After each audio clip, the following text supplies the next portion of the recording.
Hi everybody! Welcome to the Wild Ginger Running YouTube channel, live broadcast or subsequent podcast. Today we are talking to expert navigator Sean Bolland, aka the Nav Guy. He has won the elite class at the prestigious navigation event, the OMM, which is called the Original Mountain Marathon, and he delivers navigation workshops for the OMM too.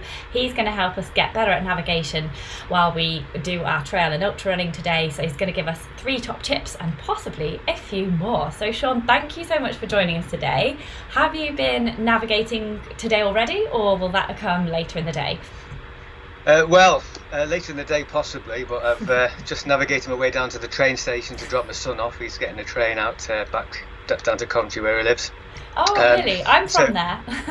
Oh, are you? Oh, right, okay. Yeah. Well, yeah. Is he at uni there? Oh, right, okay, yeah. Oh, is he at uni there? Oh, no, sorry, no, he lives with his mum down there. Oh, okay. So, yeah. Nice. But so not been out today, no. I've actually not been out since Sunday. I did Sedbergh Hills fell race on Sunday. And I'm absolutely destroyed after that. And the only thing I'm going to make it to is a yoga session this week to try and straighten myself out after doing the Sedbergh Hills race. So it's only it's 14 miles, not that long, I suppose, but I really struggled in it. Yeah, well, it just depends how hard you push yourself, don't you? If you've pushed yourself really hard, then yeah, you're going to hurt afterwards. And did you have to navigate as well on that race? Well, not really, no, because the joys of being in the midfield is that you can just follow the people ahead, can't you? Wonderful, well, yeah. Sedbergh Hills, you can do, absolutely. You know, if it's claggy conditions, if the mist comes in, then and you don't have anybody in sight above, then it is one that you do need to either know the course really well or get the old map and compass out and try and follow your try and keep yourself on track. Yeah. Oh, well, congratulations on doing that race.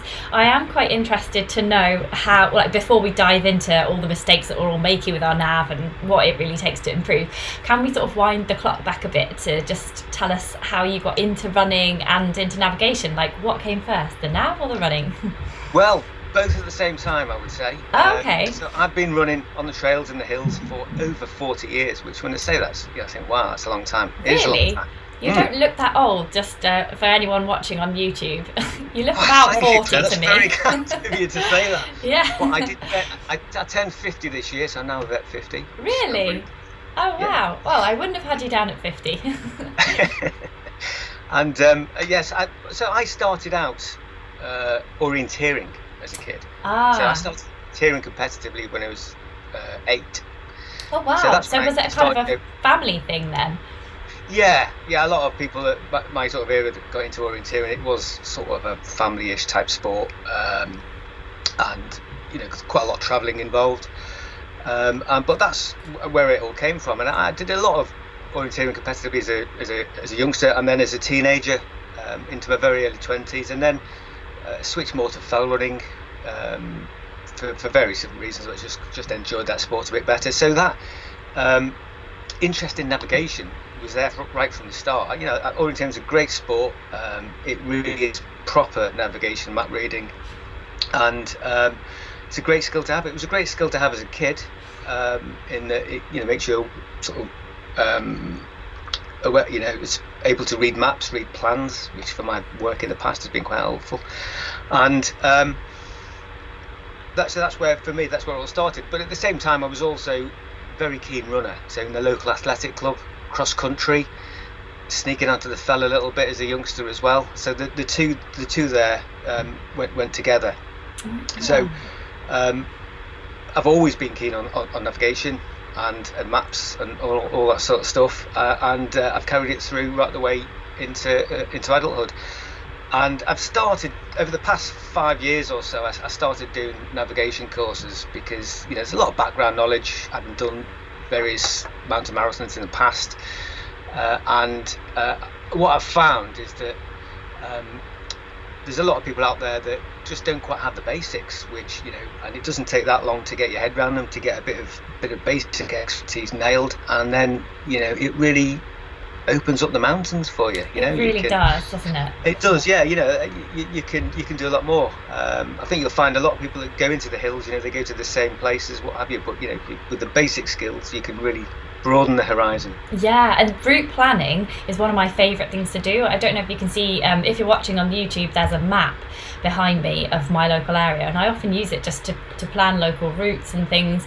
And I love looking at maps and I love planning routes.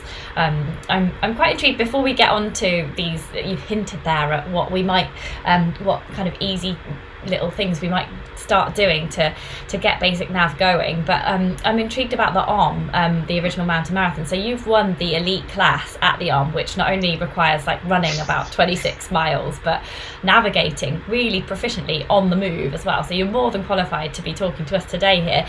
When did you start moving into the mountain marathon side of things, and yeah, did you start with like the D category and work up to elite, or did you, yeah, were you always just like, right, I'm just going to go for elite? Well, I've done orienteering for ages.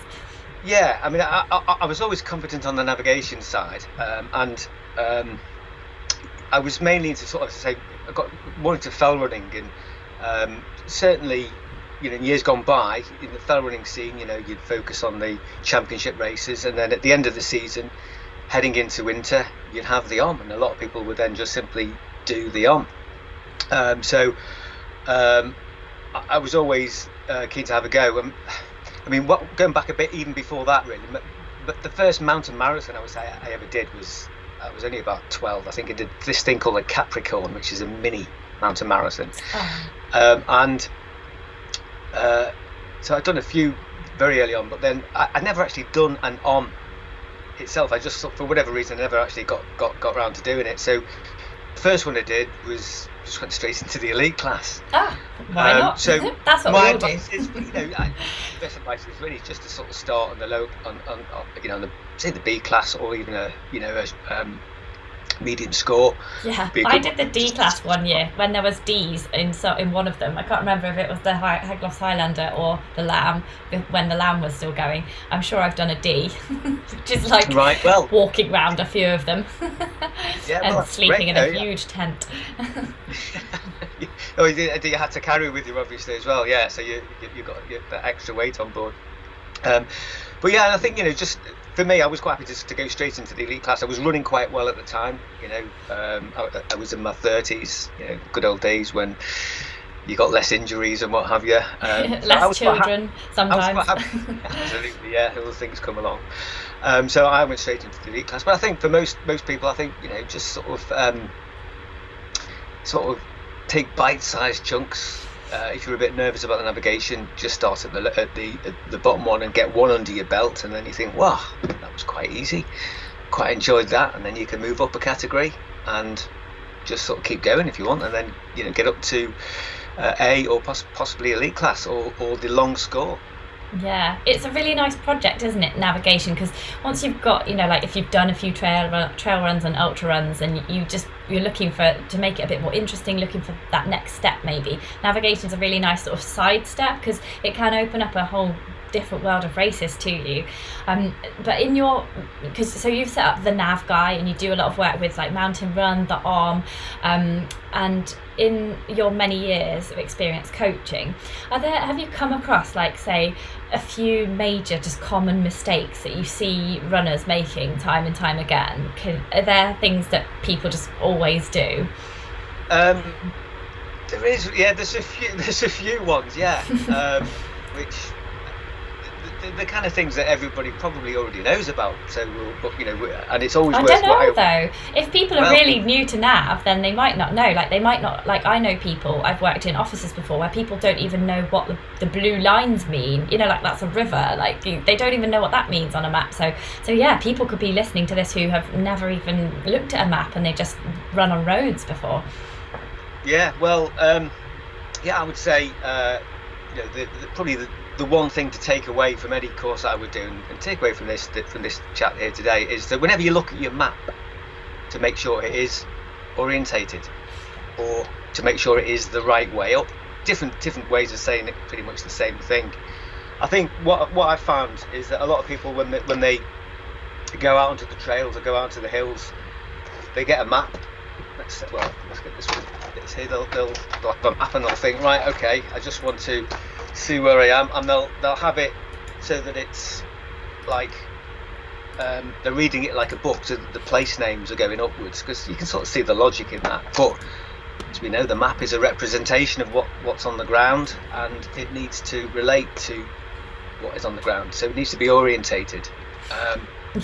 So like turn it round so that, like, not so that north and the writing's all the right way up, but just so that you're pointing the right way on the map. So like if there's a stream there, you want that on the left in real life and on the map at the same time. Absolutely, that's what it is. So that representation on the ground is, you need to relate the features that are on the map to what's on the ground. And as you say, you know, if you've got a really big obvious feature, like there's a lake over there, well, you can line it up so that the map has the lake over there, that mountain there, a road here, and then you can actually start to make sense of the map then. It is incredibly difficult to try and use a map when it's not orientated, and that's where people get totally thrown. So and do you know what really annoys me about orientating the map is, like, that's the first basic rule of navigation, but when you go to like these country parks and things like that, they'll have a locator map on a big signpost or on a board, and it will have a lovely map that somebody's illustrated. My husband illustrates maps exactly like that, and then they'll put it on the board and they'll be like, you are here, and it's not orientated at all to the path that people are going to be taking. So you've then got to do this mental gymnastics as to, so I'm here and that's there and that's there, and you've got to, it's just really, that was one of my bugbears in life actually, is people not orientating the map, because obviously there's a few around the place and they don't want to be bothered like changing it around and stuff. But that's really annoying, I find, because I'm not very good at navigating, so that would just really help me out.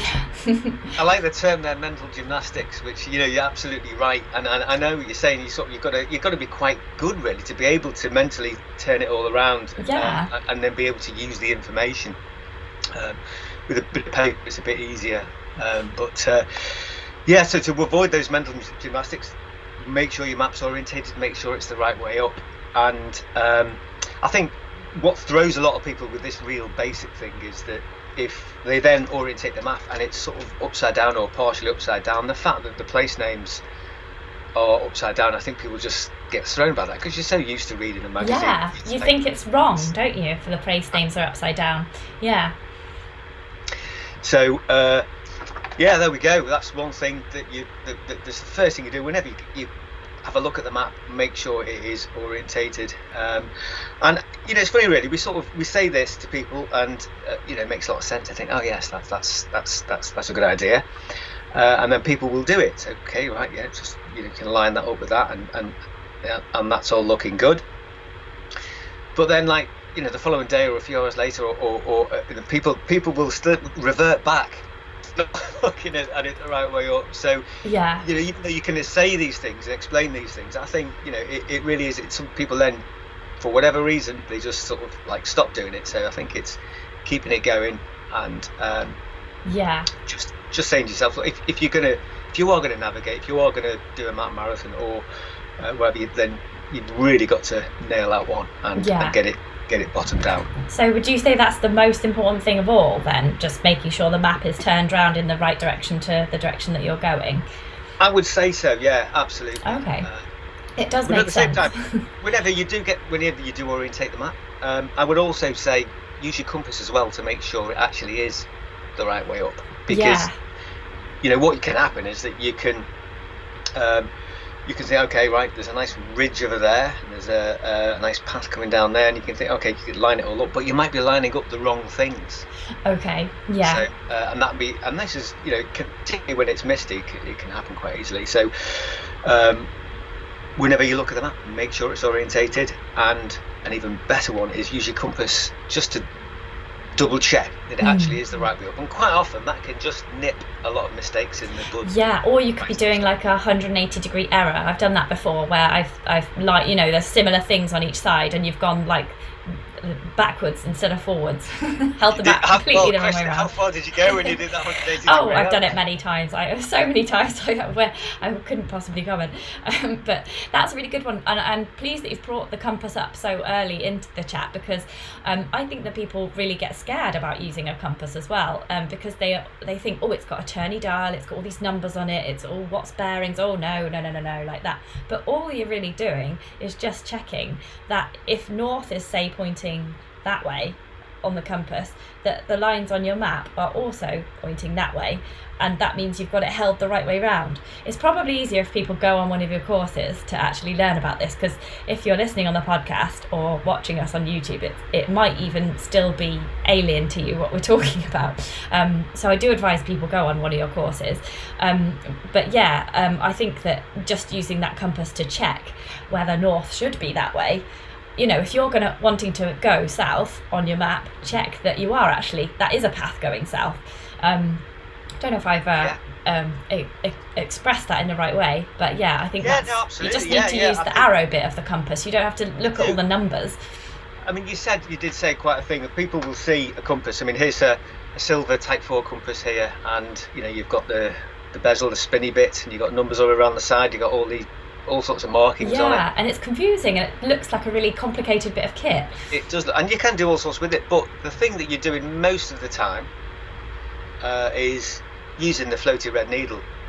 The magnetic needle shows north, and using that to orientate your map. So to get all those basics nailed, we don't necessarily need to use the rest of it. We just need to use that magnetic needle, and yeah, don't be phased by all the other bits of detail. You know, you've got roamers, you've got scales, you've got cutout bits, you've got all sorts on there. I'm holding that one quite close. You can see there's all sorts on there. And there's a little circle, there's a cutout circle there that you can use to mark up maps. And then, have you got one of these compasses? I used to, but I've actually got a much more simpler. I've got a simpler one now, just for a £5, just for emergency use for, you know, mandatory kit.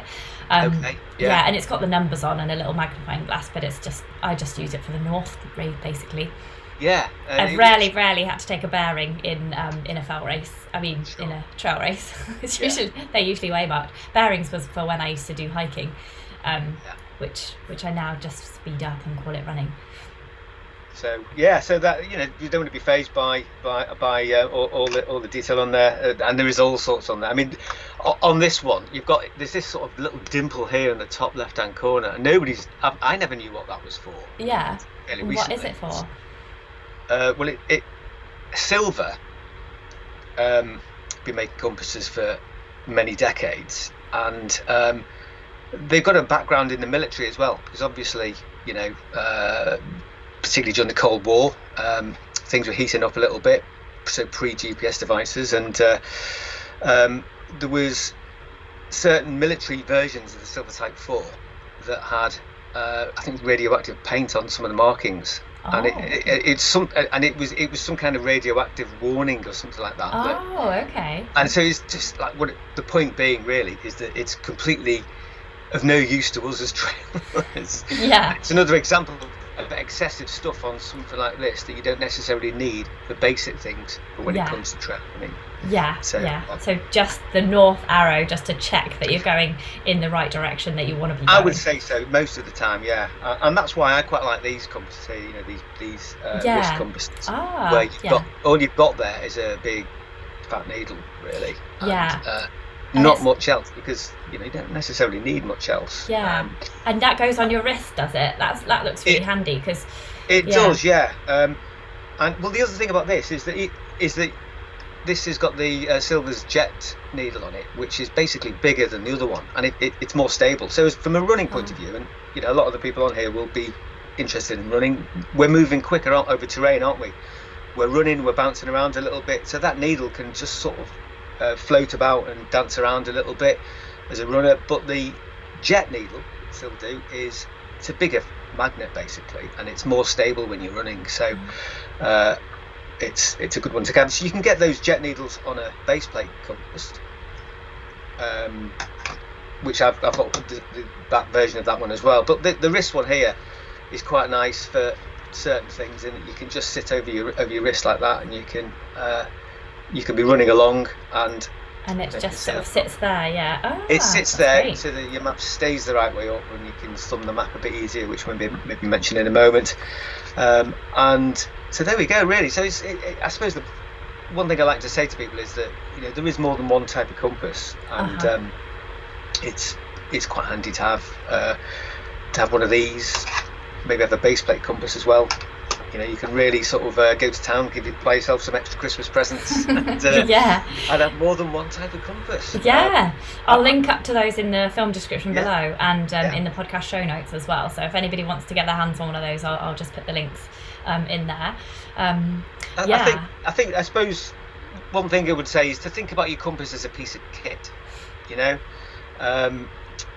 When you get into trail running, a lot of runners, like you're starting out on something like park run, you've got a pair of trainers, and that's fine. And then you start to venture off road, you think, well, maybe I get a set of trail shoes, and then before you know it, you've got 3 sets of shoes, which at the start of getting into running seems really extravagant. But it's not really. Sort of, the different things, and you can only wear one set of shoes at any time, so you're not really wasting money. Same with the compass. Think of it as a piece of kit. You could have maybe more than one, and so long as you don't lose it, it'll generally sort of last quite long enough, and you can have the benefit of having the right thing at the right time. Yeah, well, that sounds great. I might get myself one of those wider jet needles, because I've never realised about that, the smaller needle like moving around while I run. So that would be a good thing to do as well. And you mentioned thumbing the map as well. So would that be like your tip number 2 for beginner absolutely navigators? Absolutely. So it depends which map that we've got. If you're doing a race or an event like a mountain marathon, or even one of the ultras where you have to navigate your own way, you've got an official race map. But if you're doing your own thing, you might have a paper map, and when you open it out, you've got, let's just use this one here, let's just say you've opened it out, you've got quite a big area, and or you can orientate your map, get it the right way up, and you can see where you are, and then you can sort of start to choose your route. But the trouble is, whenever you go to look at the map again, you've got to go through that whole process again of finding where you are. So particularly as a runner, having your thumb marking your position and having the route that you're following ahead of you is a really useful thing to do. And so to do that, you need to fold your map up so that you're able to get your thumb into the right place. So on this one here, let's just say I've just done that. I've folded the map up. I'm actually at this point here, and I'm heading off further on that way. I can then run, no problem. And when I come to look at the map, the thumb's marking a position, so I don't need to find myself all on the map again. I can just see where I am and just move your thumb along a little bit as you're following your route. Fantastic. Thumbing the map, I think, is really, really important. And as you move along the route, obviously you're going to need to refold your map, and sort of real sort of map geeks like me get quite interested in like, I'm going to have a new fold in a minute as I get further along the route. Yeah, it's sad really, but nevertheless, it is part of it really, because you need to be able to get your thumb to mark your position, and then you need to have sufficient map for the bit that you're following so you can navigate it properly, and also maybe just get a sneaky view of the bit further on. But having the thumb on the map means that you don't need to find yourself, and I think this is where it's another common issue really, that we talked about at the start, in that if you don't thumb the map, you've got to find yourself on the map again, and it's a real big faff. So as you start to get tired, you think, well, I can't be bothered doing that, so you don't bother doing that, and then you go off course and you get a bit lost and all that, and then you start to think, oh, I'm a rubbish navigator. But if you can just sort of keep with it, thumbing the map, you'll avoid all that sort of stuff, and it'll really bring you on loads. So simple thing, but very effective. Yeah, so we've got 2 really good tips there. We've got holding the map the right way round so that you could, so you're going the direction that the map is facing or pointing, and then you've got to put your thumb on where you are on the map. So you're being your own sat nav, aren't you? Really, you're using your thumb as the sat nav bit. Whereas the sat nav will just tell you immediately where you are. You're using that thumb and you're kind of moving it along where you're going. Yeah, that's two really good tips. Have you got a third quick and easy tip for us? A third quick and easy tip. Well, I would say I'm going to ask a question like this. I'll ask you a question. If you were to pick up this map here, which is a OS 1 to 25,000 map, would you know how far 1 centimetre is on that map on the ground? 250 metres, isn't it? Absolutely. So, yeah. Great. Now, the reason why I would say to the third tip really would be just understand the map scale that scale. Yeah. Do you know what? When I used to do orienteering, 0.1 always used to get me because you hadn't got your head into the scale yet, because the maps were sort of different scales, weren't they, for different events and different places sometimes. That's right. Well, I was at school, so I wasn't particularly sensible about these things, and I just used to hair off and thinking, oh, it's over there, and actually it would be much sooner or much further than I thought. So the scale, that's a really good tip. And that's what you've just said there is probably what most people would do, in that as you start to use a particular whatever map that you picked up, whether it's orienteering or marathon or an on survey map, is that you sort of start to get used to the scale, but without really thinking about it. So what I would say is, ask yourself the question: do you know what 1 millimetre equals on that map? And do you know what 1 centimetre equals? Yeah. And so that, if you do, then you've got your head around the scales. And I would say that is a useful thing. I think in terms of mountain marathon, generally using 1 to 40,000 maps to a Harvey, which is usually a Harvey's based map in a mountain marathon, or even a lot of the ultras like the Dragon's Back, they usually use 1 to 40 Harvey's based maps, which is a different map scale to the OS 1 to 25,000 ones that most people are probably more familiar with. Yeah, I'd like to say that exact point there, because I'm really used to using the OS maps, 1 to 50 or 1 to 25,000, and so when I get on a race and I'm given a Harvey map, I'm immediately completely discombobulated because I'm not used to it. The Bob Graham map is a Harvey map as well, isn't it? And it is. And I'm going to go and do some wrecking of the Frog Graham next weekend, and it's a Harvey map that I'm going to be sent, and I'm just oh no, not a Harvey map. I'm not used to them, and it's got all different colours on it, and the contour lines are 15 metres apart, so it's harder to count them. I'm glad you've brought that up. Yeah, so get that one nailed. Which is understand the scales. And so you said that on a 1 centimetre on a 1 to 25,000 map is 250 metres, and the quick and easy way to remember is when we talk about 1 to 25,000, we've got 1 colon 25,000, 1 millimetre equals 25 metres on a 1 to 25,000 map, and you can just do the quick mental maths from there. So if you then switch into a 1 to 40,000 map, 1 millimetre equals 40 metres. 40 metres. 1 centimetre equals 400 metres. So why do they do those different scales? I mean, why doesn't Harvey just go, 1 to 50 is a thing, let's do 1 to 50? Why have they settled on 1 to 40,000? Because it's not in the middle, is it, of 25? It's not exactly in the middle of 25. It's a little bit closer to 1 to 50,000. And they used to call it the magic scale, didn't they? In that, and it's just about how to present information, I suppose. Back in the day, when I was sort of going out to the hills, if you were to just grab a map, most likely it wouldn't be an Explorer map. It would be an OS Land Ranger map, the 1 to 50,000 ones, which is the pink ones. Yeah. Which, I don't know if you've ever used one of these recently, but they're actually quite a lot harder to use because there's less detail on there, because it's that smaller map scale.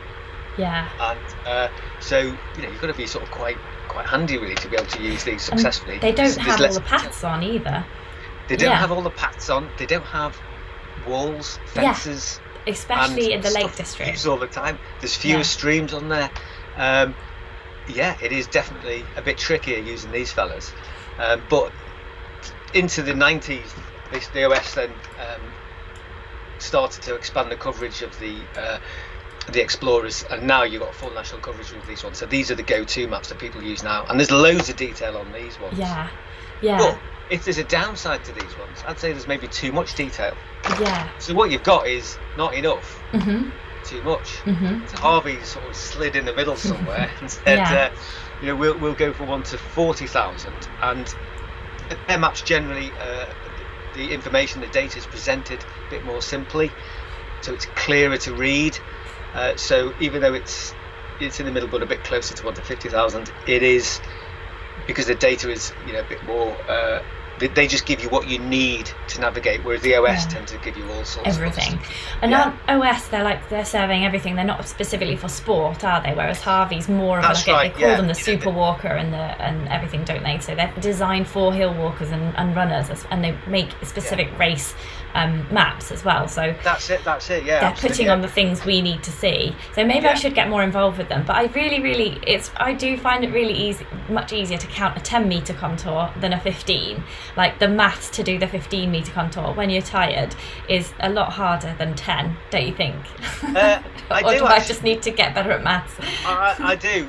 That's it's one of these things. They've decided that 15-metre contour intervals on a Harvey's map give you sufficient data to be able to see the shapes and the relief, but without overloading the eye with too much detail. But it means you get a little bit less information. And yes, the mental maths when you're tired and you're knackered, it's a bit hard. I quite like just 10 metres interval, and I think that's about the right sort of balance. But they've gone for the 15-metre interval, and it's just weighing up which is the best one. I suppose you get used to it, don't you? If you use Harvey maps a lot, then you get used to them. You do, yeah. And I think what I found is that when you then switch back to a OS 1 to 25,000 map in the mountains, you think, wow, there's so much info here that it's like, it's a bit overloaded. I actually think, do you know, it was a bit easy just having the info that you need to have, as opposed to all the extra stuff on there. Yeah. So, but personally, I like both. At the end of the day, I'm a bit of a map geek, I suppose, but if I'm out running in competition, I definitely prefer Harvey's maps. So if I was to grab a map to go out for a run in the lakes, I'd probably go for Harvey's. But if I'm out walking with the group, I quite often take walking groups out. We're going really steady away. We're stopping for pictures. We're stopping for lunch breaks. Sounds like my running. Well, in those sort of situations, I quite like extra detail on the map. Things like on an OS map. You've got like loads more place names. Like you don't need to know. I mean, every outcrop in the Lake District's got a name, hasn't it? Yeah. It's all historical, and we don't need to know it, but it's quite nice to know. When you think, that obscure little peak. I'm not talking about the main mountains or the Wainwrights, but just obscure little places. Yeah. And ruins and things, like they put like memorial cairns and like old earthworks and things. You can kind of get a bit of a sense of the history through the OS map, can't you? I think you can. So better for guiding than actually like bombing through it as fast as you can. Yeah, I'd say so. Yeah, and that's so I like I like to use both, and we're quite fortunate, aren't we? Really, in that we've got a choice in these things. In Britain, we've got like super duper maps. Really have. We're spoilt for choice, really. Yeah. And I don't know if you ever go out to other countries trail running, but I mean, some places have got reasonably okay maps, but a lot of places you go to, they're not. Well, they're rubbish compared to the OS maps, really. But some are okay, and we've got this really really good choice. Which is fantastic, and we've got that full national coverage. Well, full national coverage certainly as far as the OS is concerned. Yeah. Harvey's obviously they tend to cover the national parks, some of the areas of outstanding natural beauty, or the hilly areas basically. So if you're based way away from the hills, you haven't necessarily got Harvey's maps on your doorstep. So that's one of the downsides of Harvey's, really, but it's certainly the mountains. Yeah, we've got that splendid choice. But Harvey's do particular routes, don't they? Like I'm sure they've probably got like a Yorkshire Three Peaks route, and they've got the Bob Graham route, and they've probably got the Wainwrights route. They do route maps. They've got a Frog Graham map as well. Yeah, which is really handy. Yeah, and they highlight it on in yellow. It's absolutely brilliant. Highlight on. There's a few little top tips. Yeah, and so that the Bob Graham one is really been useful, and I think they have tweaked it every now and then, because that sort of trod that everybody uses does change on certain little bits, but it's really convenient I would say. Yeah, so instead of wrestling with maps and pouring everything to get them all prepared, you've just got the bits that you need, and you've got a nice big yellow highlighter line to follow. Yeah, it's so handy. It is really handy. So if anybody's thinking of attempting a Bob Graham, I would get one of them. And the same with the other ones, the Paddy Buckley, they've got the same versions. And some of the long distance routes as well. I think Harvey's have got these bespoke maps, and you can save quite a bit of cash as well. So instead of buying loads of different sheets, and cutting them out and highlighting your own thing on, just get that one, and it does the biz. And usually they're printed on, well, in fact they're all printed on waterproof paper, so you don't have to worry about them getting wet or disintegrating before your eyes when you're actually out on the trail. Yeah, because the OS maps are made of proper paper, aren't they? Unless you get a laminated one. The laminated ones, they're really thick, aren't they? Yeah, and they don't bend properly. Like to thumb the map, you end up with an aching hand because you're trying to clamp it down. I've had to use hair bubbles in the past to sort of tie them down and then hold them like that, or elastic bands, I've just remembered with the 1 to 50,000 maps, I used to use them for hiking in Scotland because there's less in Scotland. So and with the contour lines on the 1 to 50, you could see the mountains a bit better with the 1 to 50. Yeah, a few people do that. Yeah, because there's, I suppose that there's things like, well, there's fewer in general. There's fewer paths in Scotland. You really are looking at the ridge lines a lot more. And it can, if you look at a 1 to 25,000 map, you just see bits of beautifully hand-drawn rocky features all over the map. It's just like, wow, too much. Yeah. And so the 1 to 50,000s really sort of just give you what you need there. But I think in those situations, for me, I would, if there was a Harvey's one, I would very much certainly in the Highlands. I would gravitate towards those ones, to the Harvey's 1 to 40,000 for that right balance. But yeah, if it was a 1 to 50, I'd be equally at home with that as well in the Highlands. So these are all really good tips, like knowing which compass, which map. So we've got such a choice here, haven't we? And I also wanted to, unless you've got any other easy tips for us to be better at navigating. Just in terms of maps, and just one more thing I will mention, because we've been talking about Harvey's, we've been talking about OS, but the Harvey's Ultra maps, I mean, it sounds like a salesman here for Harvey's, but I'm not really. I'm just sort of, because I just think these are a really nice piece of kit. They're tiny. You look like a giant now. Well, there we go. Yeah, it's like a miniature map, and they're 1 to 40,000. But because they're on waterproof paper, you can 4 of these cover the whole of the Lake District. And so they're called the Ultra. Are they for ultra running, or is it just the name? No, of them? they're just called the Ultra map. And the 4 of these cover the whole of the Lake District. So what it means is that you could just get 4 of these, and if you're going out for a run in one part of the lakes, one of these, chuck it in your bag. You've got a paper map for the area that you're going into, and because they're quite compact, you can easily thumb the map, print it on both sides, just nice and convenient, really, as opposed to wrestling with a great big full-size sheet of paper. So, if I could only have, I mean, I like to buy a map from you. I've got a little collection behind me there. Plus, I quite like to, get whatever's needed in terms of maps. But if I could only have one set of maps for particularly set of hills, I would probably go for those ones there because they're so handy, really. Yeah, they do look really handy. I didn't even know they made such small ones. They look really good. And they look easier to fold over than the OS maps because they've got that bit of cardboard, the outer cardboard on the OS maps. They do, So I end up taking that off, and then I have to write all over the margins of the map what the map actually is, because then I forget what it is. I write its name on itself. And it gets wet. You bend it and it gets holes in it. So I also sometimes print off a map, or I take a photograph of the map on my wall behind there, and I just use a photograph of the map on my phone. I do that as well. Yeah. That's a handy thing to have. You've got it. You've got a sort of. It's quick and easy, isn't it? Really, I think if it's quick and easy to do, then it's definitely something that you're more likely to do. But also, I think a lot of people now will have a subscription to an app. OS Maps is quite a popular one, isn't it? Yeah, and View Ranger. Yeah. Although, one thing I would say in terms of printing a map off, though, in the OS Maps app.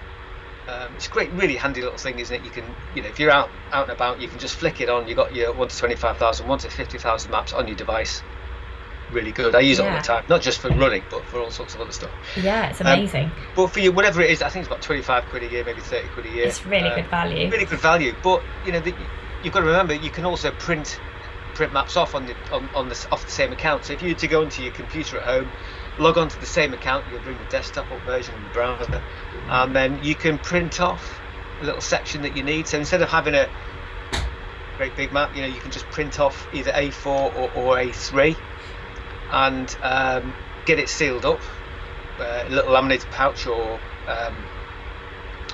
sticky back plastic, whatever it is, and then you've got a printed map. I find that A3 is a better size, but obviously most people at home have only got an A4 printer. Oh yeah, But just you'll if anybody anyone who works in an office, you've usually got an A3 printer knocking around somewhere, or you can go and break into somewhere that does help. Send it to a friend. Facilities of somebody that does have an A3 printer. Yeah, good idea. For that, if you're paying the money for your subscription, make the most of it. Use that facility, and then you've got like a nice usable map. But you mentioned View Ranger, which was the other. Well, I mean, it's outdoor active now, isn't it? View Ranger's been bought out by. Is it? It's the same thing, but I'm behind the times. but in terms of devices, with outdoor active, you can pay a similar amount, 30 quid a year, and you can then upgrade from the basic map, and then you can have OS maps on your outdoor active, which is great. Okay. But there's one thing you can't do with that, is you can't print them off. Oh, okay. So, because ultimately, that's OS data, isn't it? That Outdoor Active, and for whatever deal that they've done, they don't allow that printing facility. So, if I had a choice between OS Maps and Outdoor Active, I'd probably go for OS Maps, so that you can have the printing facility. Yes. The actual app itself is probably better than the OS one, but having the printing facility for me is more important, I would say. But we've diverged a little bit into digital stuff there. Which, at the end of the day, a lot of people are just flick the phone on. We know that there's a whole host of issues with that. But we do both, don't we? I mean, I'm sure you'll use your paper maps, and then you'll also use your phone as well for certain things. Genuinely, I don't, apart from photographing maps. Okay, I'm quite low tech. I was taught to navigate in the olden days doing orienteering, so I was going to ask you a question actually about using GPXs, because 2 races I've had them on now and I've not even understood how to use it. So, but before we get on to using maps on your watch, what is the best way? Because you've given us some really good tips there, and we've talked about some really nice different maps and compasses. What's the best way to get better at navigation using those tips that you've just given us there? The best way is practice, getting out there. I think what I've noticed a lot of people do is they might sign up to an event next year, think, right, okay, between now and then I'll nail the navigation, and then they don't get around to it, and then they start to panic a bit as you get closer and closer. Advice is just to simply get out there and just start to give it a go. I will also say come on one of my courses. Definitely. A practical session is, it's worth its weight in gold. It means that instead of slowly working things out yourself over an extended period of time and not necessarily doing it brilliantly, you can just sort of nail a lot in one hit by coming on a course, and anybody, other courses as well, really, just to turn the corner with it. I think that's what I would say. And once you've done that, then keep practicing. I know people have in the past have gone on courses with other providers. They thought, oh yeah, that was quite helpful, and then they've not used it for 2-3 years, forgotten everything, and then you're back to square one, aren't you? So yeah. I think getting out there and doing it regularly. I mean, we're quite lucky. You live up North Lake somewhere, don't you? I think. No, I live in Stamford. That's Rutland Water that you can see behind me there. You see my map on my wall, and that's Leicester, and that's Rutland Water. So I live just next that side of Rutland Water. It's backwards the screen, so I never know which way's up. It's like a mirror, this screen. There, I live just like there, basically, that you can't see. Right. Okay. Right. So yeah, I mean, you've got plenty of countryside around there, haven't you, to go to on the trails and what have you. And sometimes I find countryside and like little towns and villages harder to navigate in than on the actual mountainside, because on the mountainside there's like a route, and you go up and you go up and up and up and up and a bit more up, and then you're at the top, and then you go down. You just have to get the right way down. Whereas in like when there's all these fences and you've got to be this side of a hedge or that side of a river, and I just get really confused. Well, absolutely, really hard to navigate. It definitely can be harder, yeah, because all that detail. You know, I'm sure we've all accidentally navigated into somebody's driveway. Yeah. Sorry. But around here, honestly, some of the paths do start in people's driveways, and then you're like, am I going into their house? And then there's a gate and there's a footpath sign. You're like, oh God, thank God it's there. The other thing that happens around here is that farmers, they plough over the supposed permissive rights of way a lot. Yeah. So you're like trekking through all this mud, bog, like ploughed field, or you just have to go around the outside. So yeah, they're a bit naughty around here, because it's, you know, not like the mecca of hiking around here. Yeah. So I mean, but if that's where, you know, if you've honed those nav skills, you can confidently go over those sort of recently grass cut fields or ploughed, whatever. As long as you're on the public right of way, and you know, you can start to use them all. You don't necessarily just need to stick to ones that are sort of signposted and what have you. Yeah, and you can go across without fear of being shot because you're in the wrong place. Some farmer having a go at you. Yeah, yeah, I've had that before. So yeah, no, I totally agree. It's lowland sort of trail, classic what you call maybe trail navigation can definitely be harder, and so, you know, don't go thinking that if you've just sort of gone out on some local trails and you're mindful of thinking you're doing a marathon, you struggle on the local trails, so you say, oh my God, I can't possibly go into the mountains, I'd be, you know, a disaster zone. Yeah. It's not the case, you know. You're right, it can be harder, so just sort of give it a bit more practice and build a little bit more confidence, and you know, you'll still get there. And you know, also navigating those local trails is still the same, you know, it's the same skills that you're going to be using out on the mountain. So you know, don't go thinking that if you want to practice for a marathon that you have to go to the lakes or the Peak District or the Highlands to get a bit of practice in before you event in 3 months' time. You know, you can you know, get the same sort of things, you know, distance, judgment, orientation, some in the map. You're going to get the same thing from doing that classic trail navigation in areas local to you. Or even if you're in the city, you know, if you're going to. When I remember years ago when I lived in London, going for a run with the 1 to 25,000 map. Yeah. And then, you know, you're in the city, maybe going through a few parks, but it is the same thing, really. Yeah. That's good to know. We can practice it anywhere. Yeah, and the more the better, really. Yeah. That's one big thing is, you know, just get out there regularly, and then as soon as you've got that little bit of confidence, you know, you're away after that, I would say, and you know, you'll get loads better. Yeah, and it is a little bit like learning a language or fitness. You kind of you wouldn't expect your body to just go and run a marathon after no training. So why do you expect yourself to be able to navigate after no navigation practice? So it's like it's training for navigation in the same way that we train our bodies for the run.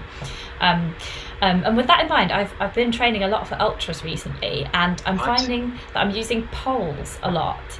And how on earth will I use a map and poles? How do people do that? Have you got like a swivelly mountain bike mount on top of the pole? How do people cope with map and poles? You could almost do sort of having an extra set of limbs, couldn't you? Really, to sort of to do everything. It is. I mean, it is a classic issue. More for the ultra runners, as you say, because I think more and more people are starting to use poles as well these days, aren't they? And I suppose with hikers as well. I mean, hikers are always navigating, aren't they, somewhere? So hikers is that's what ultra running is for me. It's just a long hike.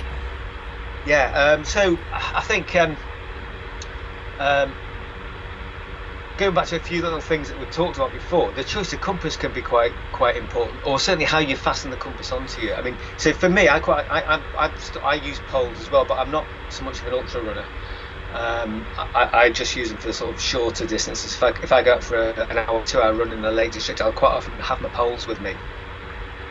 So these little wrist compasses are really quite helpful for that, in that you can use your poles with these as well. I'll get me one of them. So if I've got that, you know, at least I've got the direction there. I'm not saying the map is another separate issue.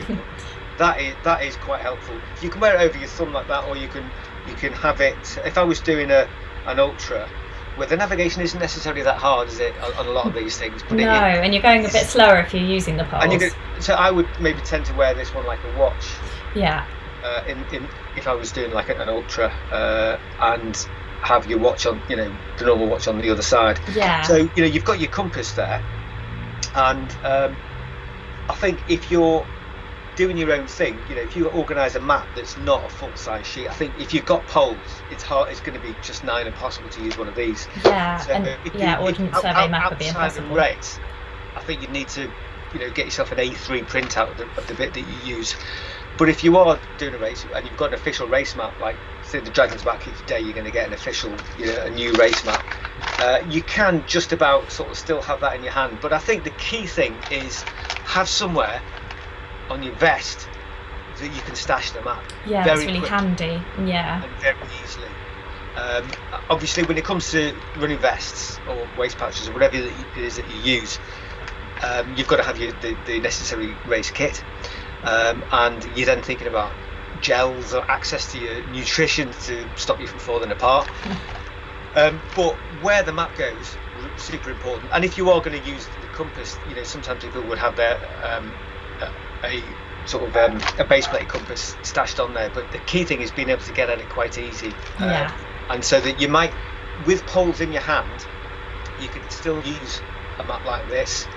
And you've got your compass out, poles in hand, and I think you need to start to develop your map memory technique. Okay. So, it is what it says in the map memory. If you can look at a particular section of the route that you're doing, and then you've got to simplify your navigation because you can't remember everything. But if you're following you can remember 3 key points about what you've got. Down to the bottom, left at the stream, up the hill. Yeah, past the style. Going back to like practice, you'll get better and better at that skill. But if you develop that map memory, then you can sort of burn it into your mind, put your map in there, and then get your poles out and start powering away. Yeah, so just like little and often looking at it, and maybe when you're going uphill or yeah, like get in the key points. The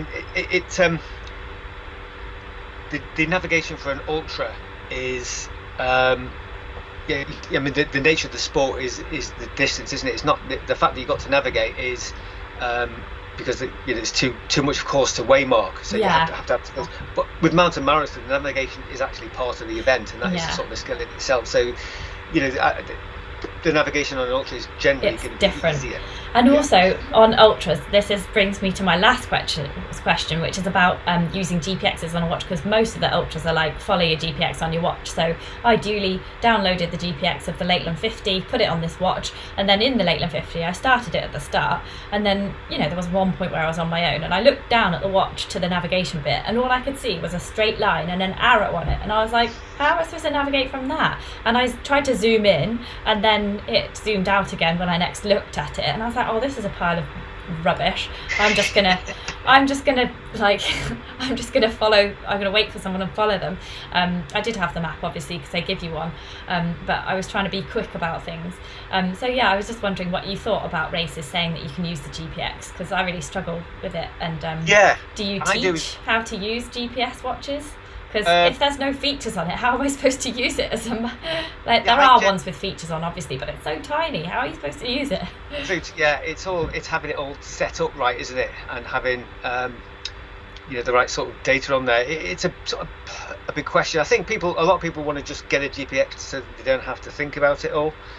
I cover it when I do my courses and we talk about it, but personally I don't tend not to use them.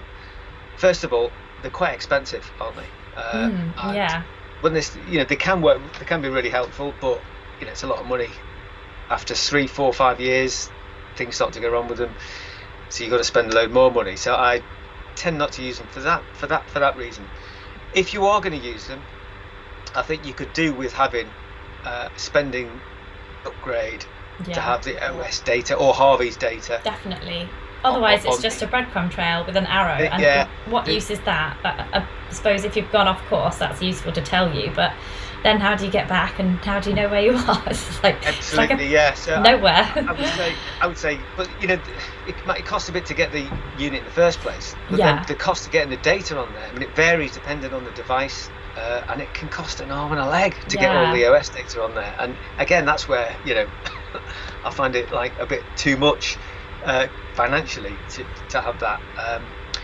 But if you want to do that, my advice would be to get the proper map data on the device as well. Yeah, so you've got features popping up so that you're using it as basically a tiny map, and a sat nav on a tiny map. Absolutely, that's it. Or the phone. Like some people, like when I did Cape Wrath Ultra, my friend had View Ranger when it was View Ranger back in the day, and she had the actual map on her phone, and it was like a little arrow on there, and it was just like a sat nav for the hills, which was great, like the OS app is. And she just had that, and you could see all around her phone, like it was. But she wasn't using that all the time. We were just getting that out to confirm with the map that we were going the right direction. If we were ever like a bit worried about the map, but we were basically using the map because it didn't take any battery. So we only turned that on when we were like, oh, we just want to confirm because we're tired, and we really need to go the right way. That's a really good bit of advice, that Claire. Yeah, just sort of you've got it there. You can use it if you need to. To get yourself out of trouble. In my mind, it is a backup, but and then you're not nailing the battery because you're not using it all the time. And also, it can be quite hard and fiddly to use a device if you're actually using it to navigate.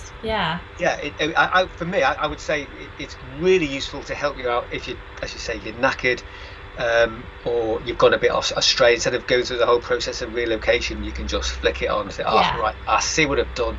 Get yourself back I'm here. Now I go here. So, and also in the rain, the touch screens aren't great in the rain, are they? That's it. The touch screen could go. I mean, we know the downsides of these things. Battery life, touch screen going, and it works great when you're trying it out, practicing. But then in the reality of an event, it doesn't always work out for you. I think just getting the basic navigation skills on your belt is probably the first starting point to do, and then as to how you're going to use the tech as well as a backup if it's an ultra in a race where you can use tech. You've got loads of choices there, and I would just make sure that if you're using a device that you're super familiar with how it all works and getting it all set up before you actually go out there. Yeah, that's good advice. And also remember, I think people sometimes also think that you've got to have the latest tech, but not necessarily. Sometimes the old tech can be quite helpful. Like an Garmin e-Trex, like old school, like this big GPX with like actual map on it. That could be quite handy. It's quite heavy. And also just like grid references as well. All the maps, even a race map, you've got grid references on there, and so you could use a grid reference finder if you're doing an ultra. Old school GPSs used to be just the grid reference, didn't they? I remember turning it on to just double check that we were in the right place that we thought we were in. It would give you like a 6-figure one, wouldn't it? Or even an 8-figure one or something like that. I can't remember how accurate it was. I would probably just go for the 6-figure one, and then you could put yourself on the paper map. So if you're doing an ultra and you just wanted to use a navigation app just to get yourself out of a bit of trouble, but the rain means that the screen's not working well, with a grid reference finder you can just pull up the info. You've got the info, that's all you need, turn it off again. You can use that with your paper map. So there is loads of different ways that you can sort of link all these things together, but just using it as a I am here seems to be quite a good way to use it.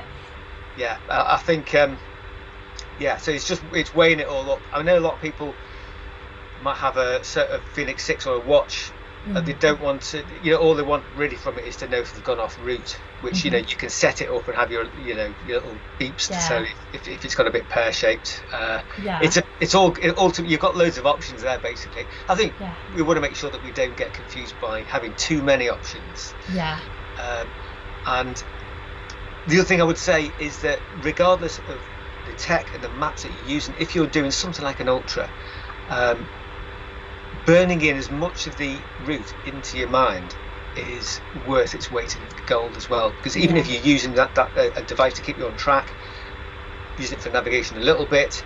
If you know the shape of the route, the big sort of features, you know where you are, then you right from the start you're building in that map memory that we talked about before to do with the poles, and it's all in here. It's all locked in the map. It's in handiest storage place, isn't it? Really, yeah. If you've got the basics of the route, and then you're just using the paper map, compass, your device to help you out really. For the finer details, you know that you generally like it's over there on that mountain there, we're heading that way.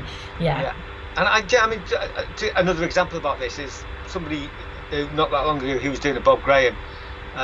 They had the map segments and even the Harvey's map that we talked about, and I organised them a full-size sheet of the whole route, big piece of paper, and they thought, wow, this is great, because it really does something. It just sort of means that you can start to burn all the detail into your mind, the little the shapes of the route, where the tricky bits are, the harder bits of navigation,